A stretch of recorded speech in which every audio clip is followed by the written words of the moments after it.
At the work volume, we're going to have the UV lights running for decon, and we don't want you entering that work volume while it's still in work.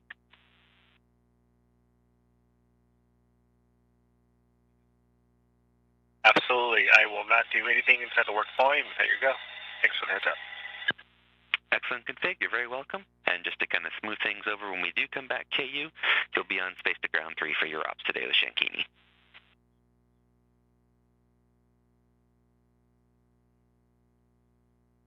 Agree with Shankini. Thanks.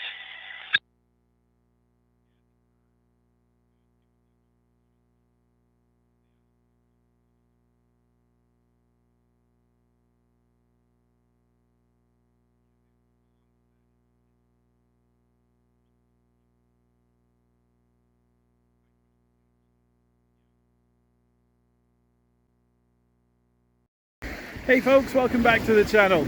So in my last video I posted about this amazing looking formation of triangular lights that were caught on the ISS live feed, which led to it being promptly cut off as soon as it traversed the screen. And I'd seen it because Jesse Michaels was talking about it on Twitter, and it was also all over Reddit. So did a little investigation.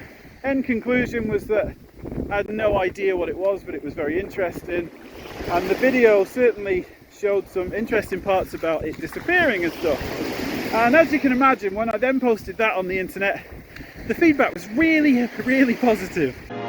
You fat, bloated idiot! So what I'm going to do in this video is take on board some of the things that people had said that weren't too offensive. I did get called a counterintelligence operative, which I thought was hilarious considering I'm very low intelligence. Yeah, so we're going to continue the analysis, and spoiler alert, I've solved it. We now know what it is. So let's get into it. So the first thing that I wanted to address was the kind of apparent cloaking, the occlusion of the lights. And so a couple of people had said that there's this big panel in the way.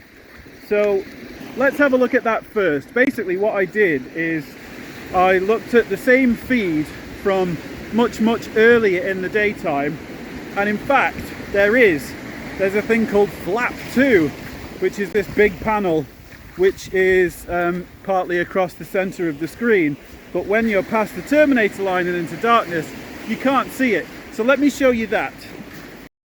So this is the feed from earlier in the day, and this is in fact the huge flap 2. Now what I'm going to do is I've dropped the opacity dramatically so that you can see the other video through it, and I've laid this on top of the footage that we've been analysing. So you should see it enter on the right hand side of the screen now, and then you'll see it vanishes. And I've got the second video overlaid, but so that you can see the first one completely through it. So I think it's definite to say, given that this is the same camera, that in reality the triangles are passing behind it, and there it is emerging at exactly the perfect place. So I think that's a definite fact that what we're looking at is A, outside the craft, but is also on the other side of this huge panel, which is normally completely invisible on the original footage. So I'll just start it again so you can see the angle of this flap, and watch as it goes under it now.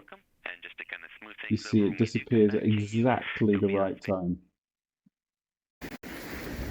So the next step was to check on the ISS placement site for where it was at particular times, and it turns out that it crossed Australia twice within a couple of hours at that time.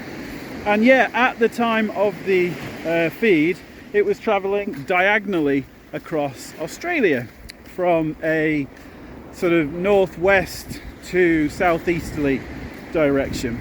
And I'll show you how we came to that here.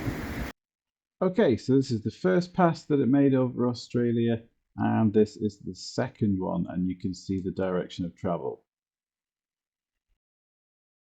And the next thing to do was find out if there were any fires. I mean, obviously Australia's got wildfires all the time, but here's a map of the current wildfires in Australia.